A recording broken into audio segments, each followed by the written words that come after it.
नुसता गरम गरम तळलेला वडा नाहीये, त्यासोबत ही वडापावची सिक्रेट चटणी देखील आहे बघा. परफेक्ट स्ट्रीट स्टाईल आपण वडापावचा घाट घातलेला आहे. 1 किलो बटाटे वापरलेत. 1 किलो बटाट्यामध्ये किती वडे होतात, त्याच्यासाठी बेसनचं प्रमाण किती, आवरण मस्त असं खुसखुशीत होण्यासाठी काय केलंय, रंग अचूक यावा यासाठी काय सगळ्या टिप्स आहेत बघा. नमस्कार, मी मधुराच रेसिपीमध्ये तुम्हा सर्वांचं खूप खूप खूप मनापासून स्वागत. तोंडाला पाणी सुटलं, पटकन सबस्क्राईब करा. 1 किलो बटाटा, त्याचं आवरणाचं परफेक्ट प्रमाण, चटणीचं परफेक्ट प्रमाण. चला रेसिपी सुरू करूयात. आता हे बटाटा वडा करण्यासाठी 1 किलो बटाटे घेतले आणि सगळ्यात पहिले आणि महत्त्वाचं म्हणजे बटाट्यावर माती असते, त्यामुळे बटाटा स्वच्छ धुवून घ्या. बऱ्याच जणांचं म्हणणं असं असतं की काय साल तर आपण काढतोच, मग धुवायची काय गरज आहे. पण आजकाल मातीमध्ये बऱ्यापैकी ना पेस्टिसाइड वगैरे वापरलेले असतात, त्यामुळे काढून घेतलेलं आणि धुवून घेतलेलं कधीही चांगलं. बटाटा वडा करा, कटलेट करा, तो शिजवता कसा याच्यावर ना त्याचं टेक्स्चर अवलंबून असतं. पचपचीत शिजला गेला तर बटाट्याला अजिबात चव लागत नाही. तो एकसारखा शिजला गेला पाहिजे. एकसारखा शिजला पाहिजे. काय होतं, काही बटाटे मोठे असतात, काही छोटे असतात. एकसारखे शिजावे याकरता म्हणजे 2 भाग त्याचे करून घ्यायचे.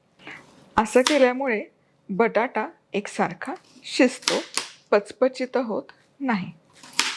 बटाटा शिजत असताना ना बरेच जण काय करतात, पूर्ण बटाटा गच्च बुडेल इतकं पाणी घालतात आणि शिजवतात.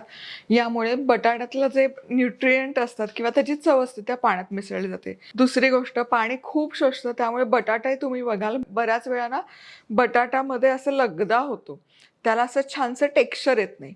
म्हणून बटाटा शिजवताना पचपचित पाणी ठेवू नका. बटाटा पूर्ण बुडेल इतकं पाणी तर कधीच नका वापरू. कटलेट असो, बटाटा वडा असो, जे काय असेल. आता इथे कुकरमध्ये जाळी ठेवली आहे, त्याखाली पाण्याचं अगदी हलकासा 1 इंचच थर द्यायचा. यावर हा बटाटा ठेवायचा. हलकासा खराब आहे हा आतून, पण जितका चांगला भाग शिजून निघेल तितका मी घेणार आहे, टाकून नाही देणार. आणि बटाटा ठेवताना शक्यतो जी बाजू कट केली ती वर आणि सालाची बाजू खाली ठेवायची. आणि पाणी बघा अगदीच प्रमाणात घातलंय मी, खूप जास्त पाणी नाही घातलेलं. झाकण लावायचं. मध्यम आचेवर 1-2-3 शिट्ट्या काढून घ्यायच्या. मध्ये चीर दिली त्यामुळे बटाटा पटकन शिजतो. खूप शिट्ट्या काढायची गरज नाही पडत. बटाटा शिजतोय तोवर याला फोडणी करता ठेचा करूयात. 10 मिरच्या, 15 लसूण पाकळ्या. डोळे झाकून हे प्रमाण तुम्ही फॉलो करू शकता. अनलेस अँड अंटिल तुम्हाला खूप तिखट नको असं असेल तर मिरच्या थोड्या कमी करा, पण हे प्रमाणात तिखट होतं. खलबत्त्यामध्ये कुटून घेतलं तरी चालेल. मिरची, लसूण, हे बघा छानसा ठेचा तयार आहे. 1 किलो बटाट्यासाठी 2 कप बेसन परफेक्ट लागतं. थोडंसं जे उरतं त्याच्यामध्ये आपण चटणी करणार आहोत. तर सगळ्यात आधी 2 कप बेसन, 2 कप म्हणजे 200 ग्रॅम, वजनाला विचाराल तर 200 ग्रॅम. 1 आणि 2 आणि हे व्यवस्थित चाळून घ्यायचं. अगदी महत्त्वाचं आहे, बेसन चाळून घ्या म्हणजे आवरण एकसारखं होतं. बेसन चाळल्यामुळे यामध्ये अजिबात गुठळ्या होत नाहीत आणि आवरण आपलं एकसारखं दिसायला आणि व्हायला मदत होते. बेसन चाळून झालं, आता यामध्ये हळद घालूयात. 1/2 चमचा हळद आवरणाला रंग सुरेख येतो. 1 चमचा मीठ आणि 1/2 चमचा म्हणजे 2 चिमटीभर खायचा सोडा. सोडा जरूर घाला म्हणजे आवरण परफेक्ट होतं. आता हे सुके जिन्नस मिसळायचे आणि यामध्ये पाणी घालूयात. आणि ओव्हर मिक्स नाही करायचं, फक्त याच्या गुठळ्या मोडायच्या आणि एकजीव करायचं. 1 कप पाणी पुरे होतं, 2 कप बेसन असेल तर. म्हणजे खूप घट्ट नाही आणि खूप सैलही नाही. आता इथे 2 कप बेसन होतं तर 1 कपला 2 टेबलस्पून पाणी जास्त घातलं. आणि हे बघा अगदी अचूक झालंय, परफेक्ट झालंय. खूप घट्ट नाही, खूप सैल नाही, मस्त असं सरसरीत झालंय. आता हे किमान 10 मिनिट तरी मुरण्याकरता ठेवायचं. चला आता इथे बरोबर 3 शिट्ट्या काढल्या. परफेक्ट. बघा बटाटा छान वाफवून निघाला. आता हा काढूयात डिशमध्ये. आतपर्यंत शिजलाय बघा बटाटा, एकूण एक बटाटा, आणि अजिबात पचपचित झालं नाहीये, व्यवस्थित शिजलाय. चला आता हे गरम गरम असताना त्याचं साल काढून घेऊयात. हे असं गरम गरम वाफवलेला बटाटा फोडणीत घातला ना की त्याची चव बहारदार लागते बघा. चला 2 टेबलस्पून तेल गरम करून घेतलं. आपलंच आहे, madhurazrecipeclub.com वर खरेदी करू शकता.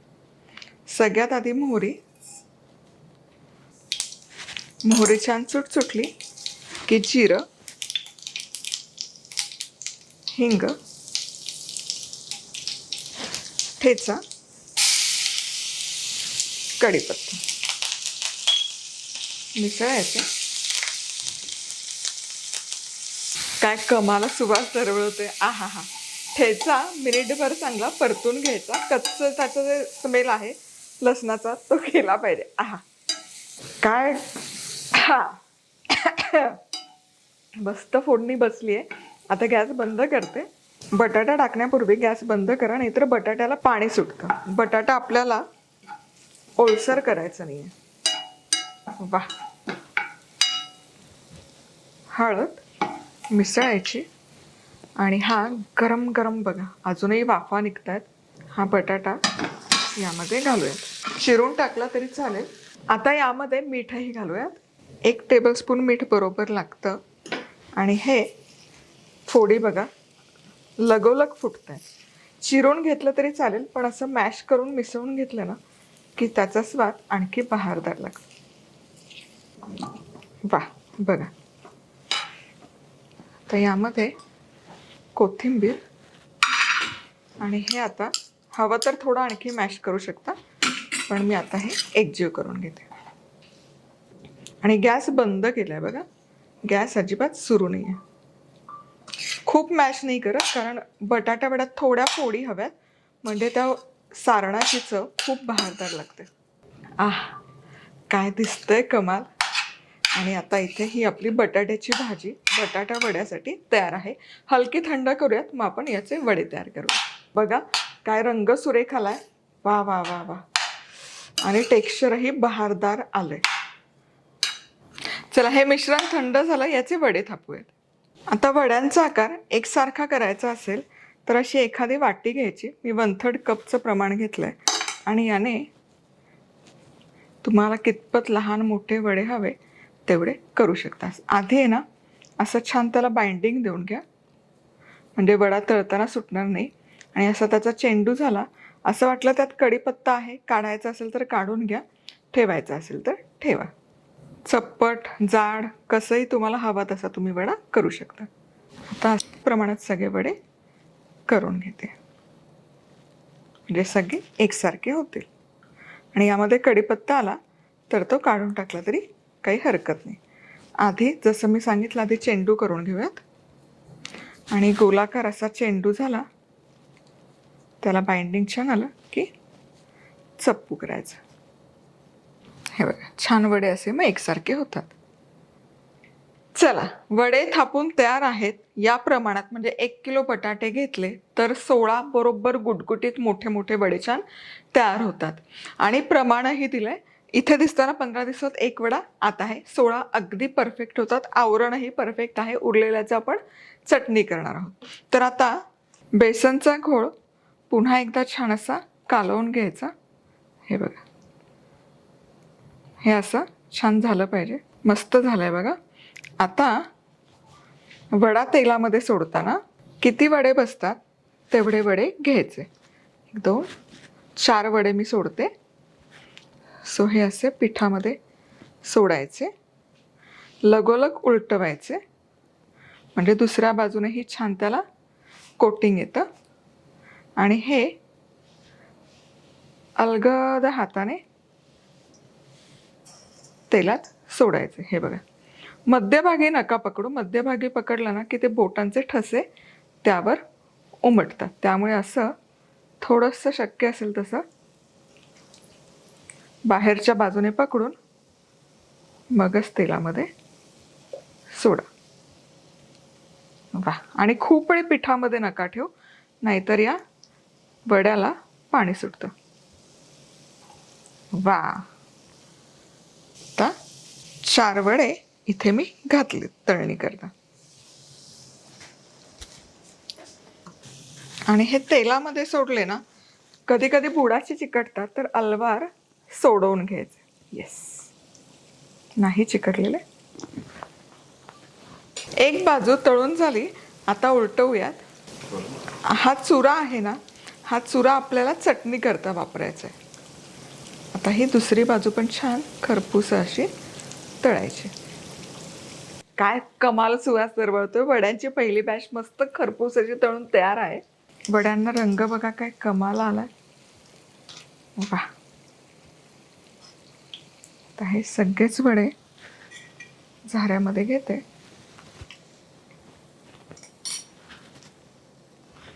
तेल सगळं जास्तीचं निथळायचं आणि वडा जाळीवर किंवा असा टिश्यू पेपरवर घालून घ्यायचा बहारदार. आणि हा चुरा पण आपल्याला हवाच आहे. या चुऱ्याचीच आपण चटणी करतो.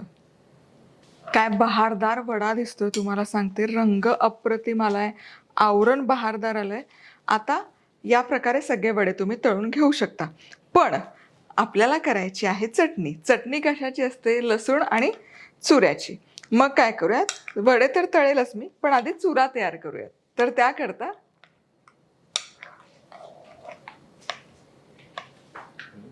हे जे पीठ आहे ना, हे असं सोडायचं तेलामध्ये.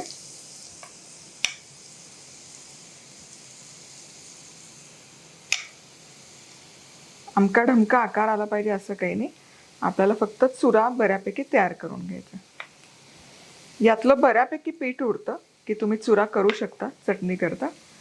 त्याच अंदाजाने तुम्हाला पीठ सांगितलंय.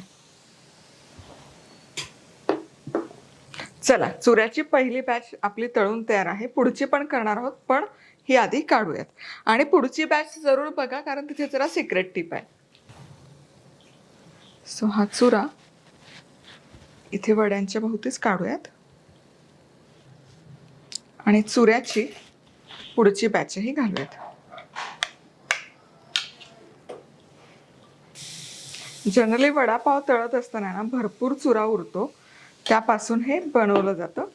आता इथे लसूण आहे, 10-12 लसूण पाक्या. ही सिक्रेट टिप आहे. हा लसूण आहे ना, साला सकट घ्यायचा आणि चुऱ्यासोबतच हलका तळून घ्यायचा. फक्त थोडंसं त्याला टोचा मारलाय, जेणेकरून तो फुटू नये, आवरण सुटून. लसूण आणि हा चुरा एकत्र तळून घेतो. हे बघा. चला, आता हा पुढचा पण चुरा छान तळून झाला. आणि हे बघा, लसणा सकट तळलाय. आता वाढीव लसूण यामध्ये घालायची गरज नाही.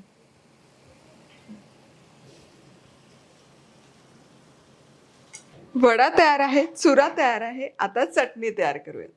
चला, आता हे लसूण आणि तळलेला आपला चुरा आहे, मिक्सरच्या भांड्यामध्ये घेऊयात. यामध्ये आपलं मधुराज रेसिपीची बॅडगी मिरची पावडर madhurazrecipeclub.com वरून खरेदी करू शकता. अगदी 1 चमचा पुरेशी होते. चवीपुरतं मीठ आहे. झाकण लावायचं आणि मिक्सरला फिरवायचे.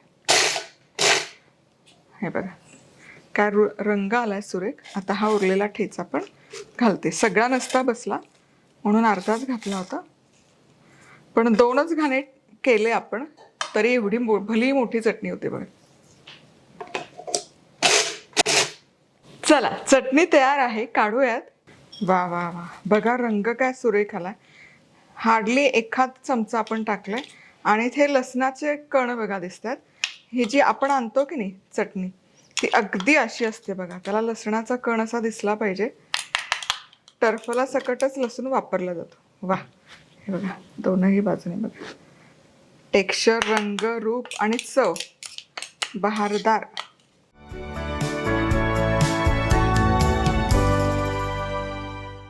हा, चटणी होईपर्यंत वडे देखील सगळे तळून झालेत. काय दिसतायत, एकूण एक वड्याला आवरण बहारदार आलंय.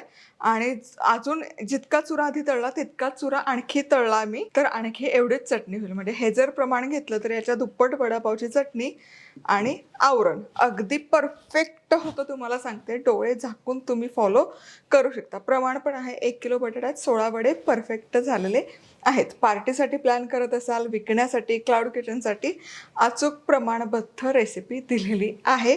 आता काय, पावसाची वाटबीट बघायची नाही, ताव मारायला घ्यायचा. वडापाव असा पदार्थ आहे ना, मित्रमैत्रिणींच्या मैफिल, गप्पा, पाऊस असो नसो, कधीही टकळी चालली की वडापाव आणि चहाचा घोट हवाच. पुन्हा भेटूया, तोवर मस्त राहा, खुश राहा, आनंदी राहा, सगळ्यात महत्त्वाचं खात राहा.